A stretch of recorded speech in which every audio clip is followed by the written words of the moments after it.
Hello, second graders and families. Thank you for watching this. This video is going to show you how you can get to the students' homework assignments or the schoolwork.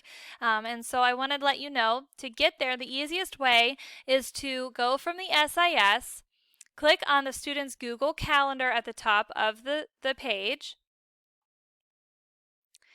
And on the Google Calendar, you will go to today's date. So for example, this is August 27th. And up at the very top of the calendar, you'll see some items listed. At the bottom of the calendar where it says LLS, that is showing the live learning session. So those are for live class. But at the very top, this is where you will see the students' assignments. So let's say for Thursday, August 27th, the students have an art assignment, an ELA assignment, a music assignment, and a social studies assignment.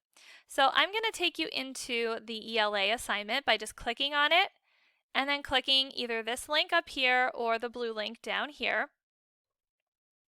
And this will take you into Schoology, where we have all of our school lessons. So today, for August 27th, the students would complete lesson 1.1 to 1.2 ELA course introduction. They would go through each of the pieces in here, each of the steps. The first step is to meet Mrs. Noggle, read through it, watch the videos. The second step is Amelia Bedelia's first day of school discussion activity. So they'll have to click into this to actually see the activity.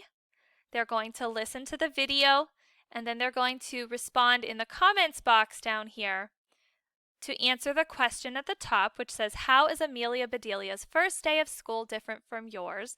What are you nervous or excited about? And when they're finished with this assignment, they'll click back up at the top to go back to the 1.1 to 1.2 ELA course introduction folder, and they'll go on to step 3. Which in this case is Acellus. And the directions for Acellus are to sign in from the student portal, the SIS, using the username and password provided. They'll click on the language arts course and they will work up to and finish step 2. So be aware that for Acellus, this step goal will be for the whole week, and they will have up till Friday to complete the step that's listed. If they go ahead, that's fine. They can work ahead, but if they are falling behind, that's going to impact their grades. So just make sure that the students are keeping up with their steps and that they're following the pacing guide. And then that is how you get to your assignments. To go back to your calendar, you can then move on to the next assignment, whether it be art, music, or social studies. But the students will do this daily. They'll have daily assignments listed at the top of their calendar. And all live classes are at the bottom. If you have any other questions about this, please let me know, but hopefully this video will help. Thank you.